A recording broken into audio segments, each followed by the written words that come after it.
क्या आपने कभी सोचा है कि प्यार इतना गहरा हो सकता है कि मौत भी उसके सामने हार मान ले?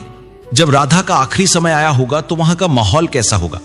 कहा जाता है कि श्री कृष्ण की 100 से भी ज्यादा रानियां थीं, लेकिन उनमें सबसे प्यारी राधा थी। राधा वो थी जो श्री कृष्ण के पास रहकर भी उनसे दूर थी। आखिर राधा की आखिरी इच्छा क्या थी? श्री कृष्ण ने राधा को क्यों छोड़ दिया, जैसे उन्होंने अपने जीवन का एक हिस्सा खो दिया हो? क्या ये सब गांधारी के श्राप की वजह से हुआ? क्या राधा और कृष्ण कभी एक हो पाए? आज मैं आप सभी को इन सवालों के जवाब देने जा रहा हूं। कुछ ऐसे रहस्य जो हम सब से छुपे हैं।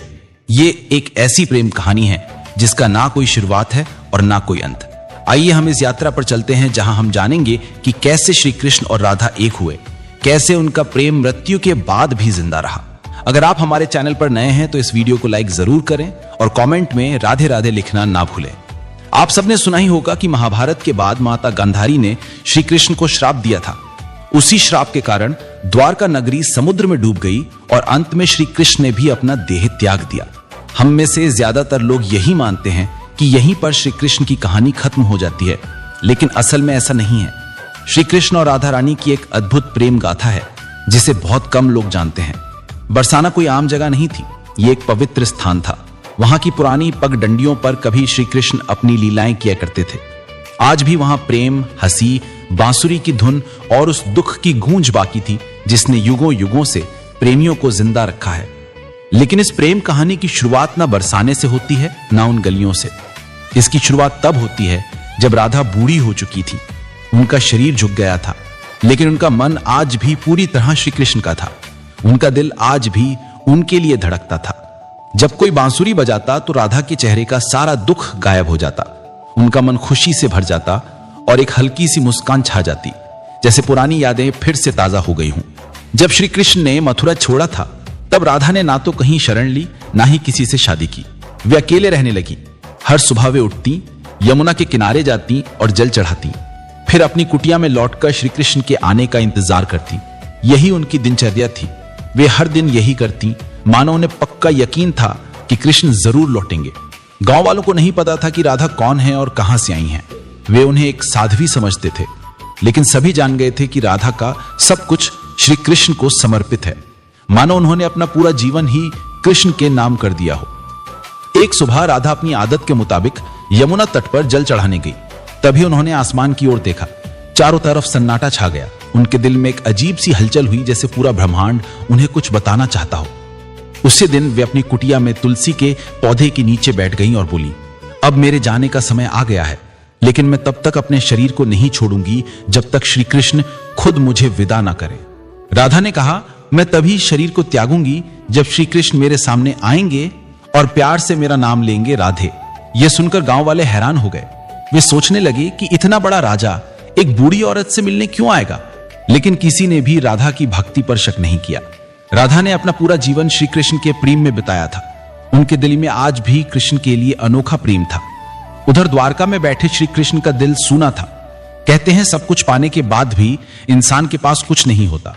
कृष्ण की भी कुछ ऐसी ही हालत थी, लेकिन उनके मन में एक अजीब सा खिंचाव था। उन्होंने अपनी आंखें बंद की और राधा की आवाज उनके कानों में गूंज उठी। उस पल उनके दिल को सुकून मिला, लेकिन आंखों में आंसू थे। उन्होंने सब कुछ छोड़कर तुरंत उस एकांत गूंज की ओर चल पड़े जहां राधा रानी उनकी प्रतीक्षा कर रही थी। जब श्री कृष्ण वहां पहुंचे तो देखा कि राधा तुलसी के पेड़ के नीचे ध्यान में डूबी बैठी थी। कृष्ण ने पुकारा, राधे।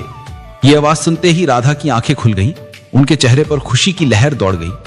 राधा ने कहा, प्रभु, अब मेरे जाने का समय आ गया है। मेरी आत्मा अब शांति चाहती है। कृष्ण ने उनकी आंखों में देखा। उन आंखों में सिर्फ कृष्ण के लिए प्रेम था।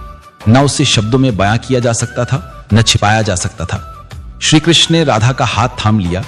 धीरे धीरे राधा की सांसें धीमी होने लगी और उसी तुलसी के पेड़ के नीचे उन्होंने अपने प्राण छोड़ दिए। लेकिन यह अंत नहीं था।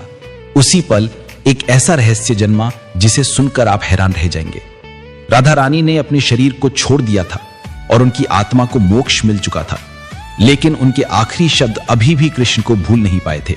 उनके अंतिम शब्द थे, जब इस धरती पर प्रेम का मतलब खत्म होने लगेगा तब मैं फिर से जन्म लूंगी, मैं वापस आऊंगी, क्योंकि प्रेम हमारे जीवन का सबसे बड़ा हिस्सा है, इसे खत्म नहीं होने दे सकते। जहां राधा ने अपना शरीर त्यागा था वहां एक नया पौधा होगा। यह पौधा ऐसा था मानो स्वर्ग से आया हो। यह तुलसी से भी ज्यादा चमकदार था। गांव के लोग इसे राधा वृक्ष कहने लगे और इसकी पूजा करने लगे। लेकिन किसी को नहीं पता था कि उस पौधे के नीचे एक रहस्यमयी फल था। उस फल में राधा के दोबारा जन्म का रहस्य छिपा था, जिसे जानकर कोई भी हैरान हो जाए। कई साल बीत गए। समय के साथ लोगों के मन में प्रेम की जगह वासना ने ले ली। अब ऐसा समय था जहां लोग प्रेम का असली मतलब भूल चुके थे। वे सिर्फ अपनी इच्छाओं में डूबे रहते थे। तभी बरसाने के पास एक छोटे से गांव में एक किसान के घर एक लड़की का जन्म हुआ। उसका नाम रखा गया ललिता। ललिता कोई आम लड़की नहीं थी। उसे बिना सिखाए ही बांसुरी बजानी आती थी। जब वो बांसुरी बजाती तो पेड़ों के पत्ते हिलने लगते और पक्षी खुशी से नाचने लगते। गांव वाले उसे देवी का रूप मानने लगे।